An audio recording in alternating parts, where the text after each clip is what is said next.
All right, time to open up the engine. See what we got here. Well, we all know what we got here. It's a Predator engine. Most of us has opened up lots of Predator engines in the past. If you do any kind of small engine repair, modifications are all over the internet and YouTube on what to do with these engines. For this particular project, I'm going to keep this engine as stock as possible because I'm actually building this bike more for my wife to drive. And I don't want my wife to kill herself on the first run out. So maybe later when my son gets older and my wife is tired of riding, or maybe she just wants to go faster, we're going to tune up this engine a little bit more. But for now, we're just going to open up a stock Predator engine.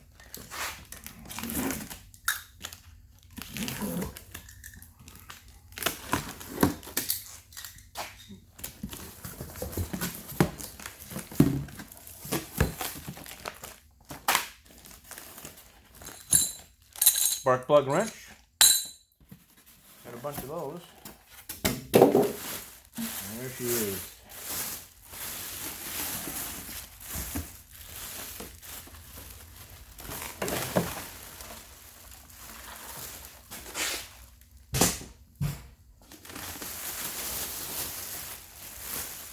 Tell you what, when you open these up, you get these silica gel packets. You know, it says do not eat all over them because they're not spices. Keep these and throw them in your tool chest, or your gun case or gun cabinet or whatever. Keep the moisture off your tools and your guns. All right, so we got the new Predator 212 on the workbench. Let's get rid of this stuff.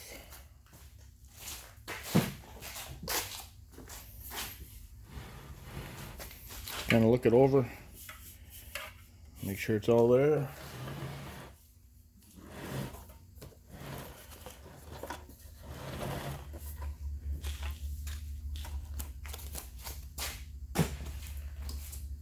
Now, one of the things that we're going to do is we're going to remove this kill switch and this oil sensor off this engine, because oil sensors work good if you have a stationary piece of equipment like a cement mixer or a generator or something like that. But for a mini bike application or go-kart application where the vehicle is going to be tipped sideways from time to time, or up and down hills and stuff like that, we don't want the mini bike in this case to be stalling out just because it went around a corner fast or tipped over and the engine died. So we're just going to remove that. I'll show you how that's done in a moment.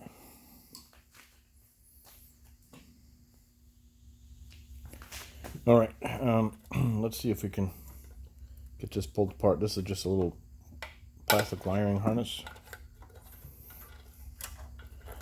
Remove that. And the wire here, down here, is for the actual sensor that's inside the engine. We're just going to cut that off.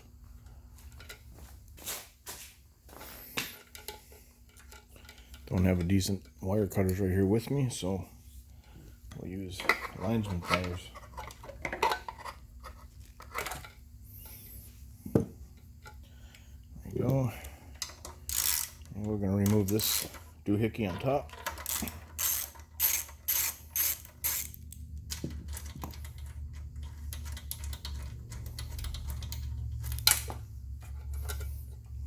Put that bolt back in there in case we ever need it sometime.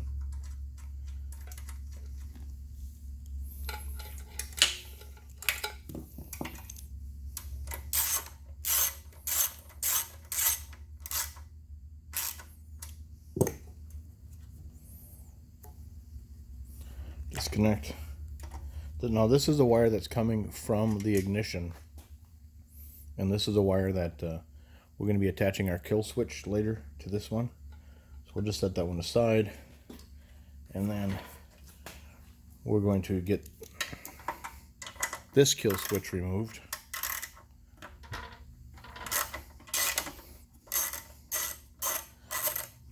And now we're taking the ground wire off.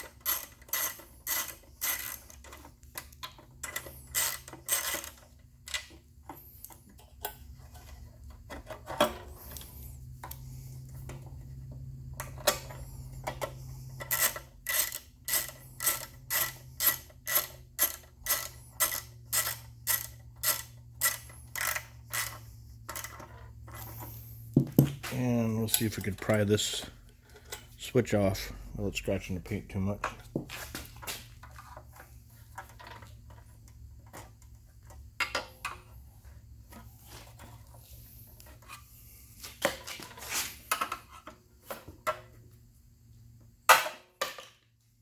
There we go. Now what we can do is we can hang on to this kill switch for another time if somebody, there we go, if somebody has a switch that goes bad on something else, we'll just hang on to that, throw that in a junk drawer. And this thing here we're just going to throw away.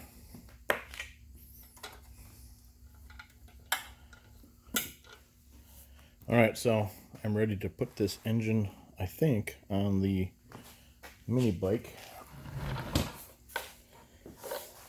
Actually, before I do that, I'm going to take this cover off, the air filter cover, because I'm going to be getting access to the throttle linkage underneath. It'll be easier if that's off.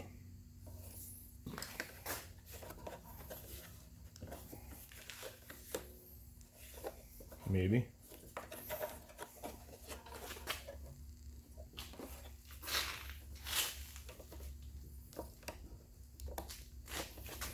Alright, pry this out and up.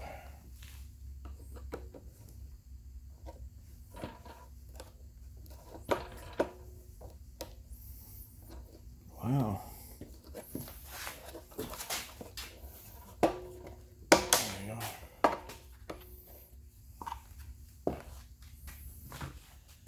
Alright, so it looks like we'll take the whole plastic assembly off the front of the carburetor here.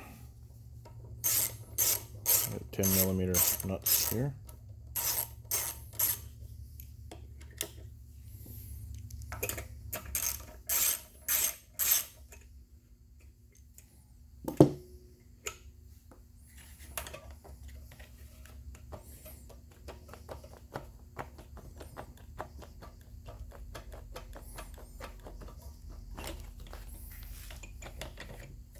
Now on the back side over here, I've got this breather line still attached. So let's push that off there. And I do have the fuel line attached. So let's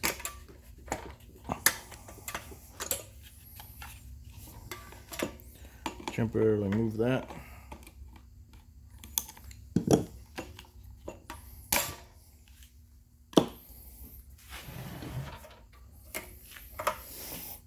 Okay,